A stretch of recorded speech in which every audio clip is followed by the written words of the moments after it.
Hey guys, if you're 91, and this is the Walking Dead character bios where I talk about the characters of Walking Dead. Now today we're talking about a very special character. You know her, you loved her, you played as her in season 2. That's right, it is Clementine. Now I know I haven't made one of these bio videos in a while, and honestly I've kind of been stalling. Now, I could rant about the mistakes that I believe Telltale made about a character, but this is her bio, so let's just focus on her. Now, I'm just going to say the few things I believe that Telltale got right about Clementine Season 3. Now, some of the things they did right was the fact that Clementine is much more capable. I mean, I liked in the first season taking care of the little girl. Honestly, Season 2 was annoying when she just couldn't do a lot of stuff.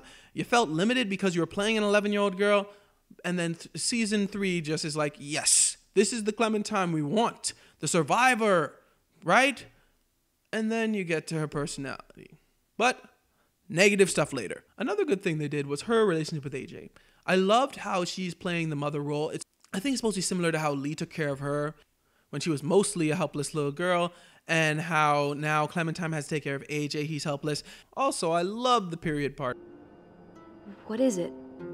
I mean, like, why is it? I just don't understand. Because it was like, oh, my little girl's all grown up, you know?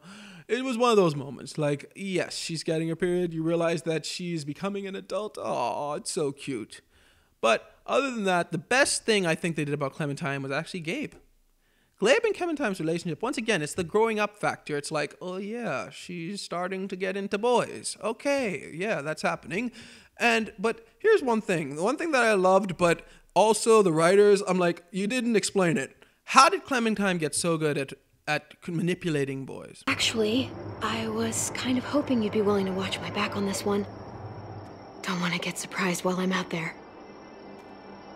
Yeah. Okay. I mean, she does it to Gabe so well, and it seems to come so natural to her. I mean, where did she learn about, let's just call it flower power for this video. Where'd she learn about that? The ability to manipulate boys. I mean, did Ava teach her about it? I mean, Ava was kind of like Clem's big sister, I think. So maybe she did. When Clem was like at New Frontier, she's like, you see those boys over there? You want to know how to get them to do what you want? How? All right, you walk up, you do this, you say these words just like that, and bam, you got what you want. Because she's so good at it with Gabe. Unfortunately, that's the last of the good stuff that I can say really about Clementine in Season 3. Why? Because they messed her up so badly.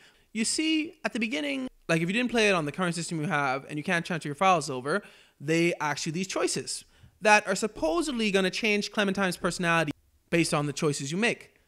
Yeah, it does none of that. I only did it once, and I said Clementine trusts people, but she still doesn't trust Javier when they meet. She still acts basically what I think she's going to act, depending on if you make the other choices. I didn't make the other choices. I wasn't putting myself through that again, but still, it seems like no matter what you chose for her, she's still the same. So it doesn't seem to make a difference. You start to kind of see this scumbag Clementine, and if you haven't watched those videos, watch them, especially if you're one of those people who didn't want to be the scumbag Clementine in Season 2. Watch them. They're pretty interesting. I mean, she kills the guy and expects you to cover up her murder. She causes a guy to get crashed over the road. Now, I understand she has her beef with New Frontier, but as far as we know, she doesn't even know Rufus like that. I mean, she was like, oh, New Frontier, I'm going to cause your car to crash. That's scumbag Clementine. And in episode 2, it seems like they may have realized this because she kind of brings back her whole sweet girl thing. Like, she helps the group. She's willing to help the community. She's not just looking out for number one anymore. She's actually helping people now. And if she had stayed like that, we may have had, I believe, a pretty good Clementine for the rest of the season. But unfortunately, no. Because in episode 3 comes around, and Clementine tries to explain her beef with New Frontier. The problem is, I agreed with New Frontier on that one. I mean, like, it just made me think worse of Clementine, if anything, because you got one little piece of medicine.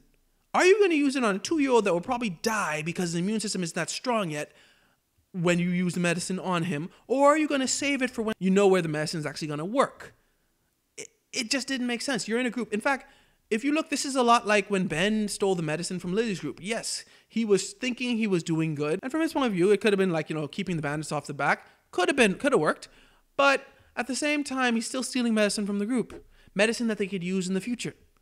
And the same thing with Clementine. Yet that's supposed to get us on Clementine's side? No, sorry. I don't think it worked, and it just made you think worse of Clementine, especially how she wanted David dead because, like, he was thinking about his group before AJ. I'm sorry, but Clementine, I understand she's a 13-year-old girl, but that was just selfishness. When you're in a group, you got to think about the group. You can't just think about the one person, even if that person means more to you than everybody else in the group. Then in episode 4, once again, Clementine is basically MIA most of the episode. She all of a sudden wants to kill the doctor to get AJ. No, I have to. If you won't, I will.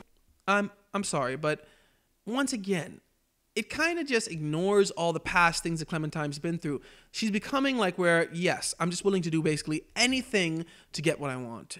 And for me, even though that's technically in character for this game, as I mentioned from the beginning, how she changed, it just feels out of character from the rest of the games. I'm sorry, it just felt like your decisions that you made for Clementine didn't matter, and she was going to turn out to be scumbag Clementine for most of this game anyway. So I could go on, but I'm not going to. I'm not critiquing any more of her character because in my mind, Telltale kind of ruined her character. They tried to bring it back in episode 5, but it was too late, in my opinion, and it just really didn't work. The Clementine from season 1 and season 2 seems dead. And this new Clementine, I didn't like too much, in all honesty. But what was you guys' opinion? Did you like this new Clementine? Let me know in the comments below. Thanks for watching. Remember, like, share, and subscribe, and may God bless you all.